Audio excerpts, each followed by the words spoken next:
My name is Edwin Chavez. I have been incarcerated for the past 30 years. I was sentenced to 13 years plus 7 to life.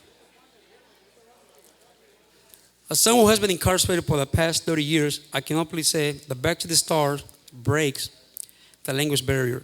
And this is where true healing begins. With any further delay, I would like to read my piece. And as they say that we read based on prompts, and my prompt was based on what was my best or happy moments as a child. And truth be told, I had to go out of my comfort zone because I didn't even know what that was. So I titled this piece, Sharing the Gift of Love from the Stranger. Initially, I struggled with this question. I did not have the luxury to be a normal kid. Being poor were the norms in their third world country, El Salvador. For some kids like myself, there was no time for toys to play with or a school to attend. Otherwise, our belly will end up grumbling, adding stress to our young life. By the age of 7, I was the breadwinner of his household, 4 siblings, plus my damn stepfather, Frank. When I was 10 years old, I met this nice lady from California visiting El Salvador.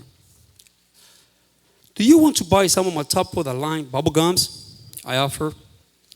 The stranger laughed it off and replied, no, tú solo eres un bebé. ¿A dónde está tu mamá? No, you're just a baby. Where's your mother? Vete a tu casa. Estás muy joven para que andes solito. Go home. You're just a kid to be out here by yourself. My mother's in the United States. Do you know her? I inquired.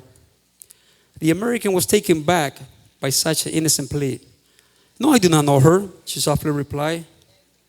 She looked confused. I wonder why her eyes were wet. Back then, I couldn't understand why she ended up buying the whole box. Yep, the whole box of my precious and delicious bubble gums. Such an act of kindness continues to linger in my heart 40 years later. The excitement of the soul got the best of me, and I went home. I hated home.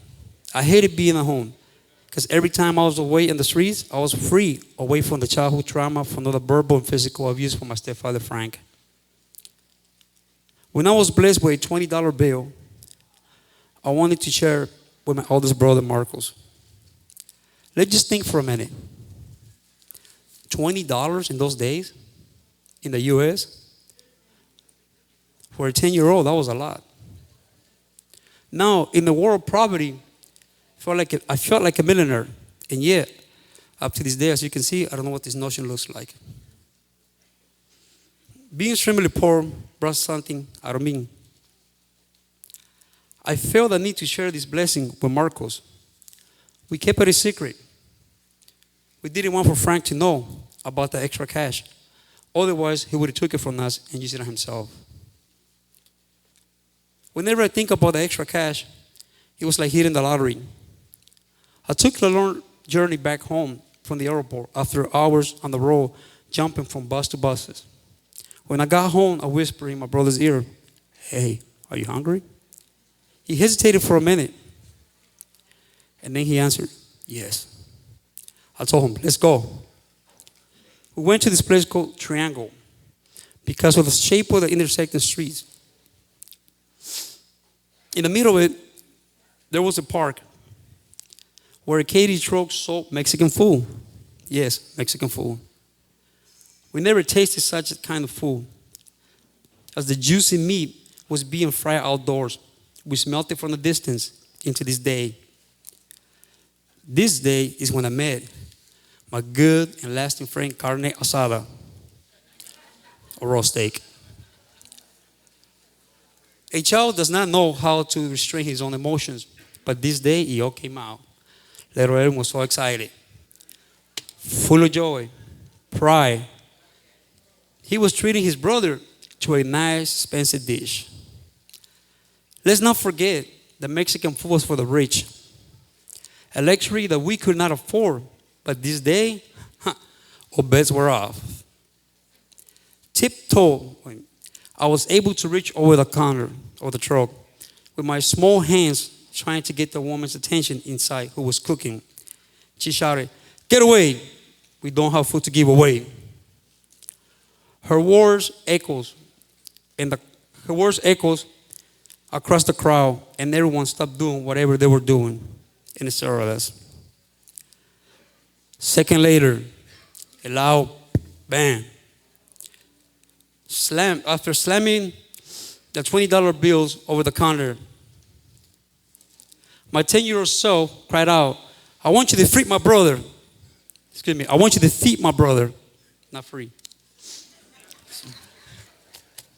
She's out there right now. Yeah. So it was then that I learned the power of money and how it rules the world. Surprised by the amount, she automatically became all nice. "Oh, I do not have dollars to exchange," she announced. "Just give us the best you got, and you can exchange the dollars to our currency," I instructed her. For a brief moment, I had become the boss. Yes, the boss. The lady loved the idea of having dollars in her bills in her hand. The lady loved the idea of having bills in her hands. Back then, a currency value was 8 colones per $1. Think about that.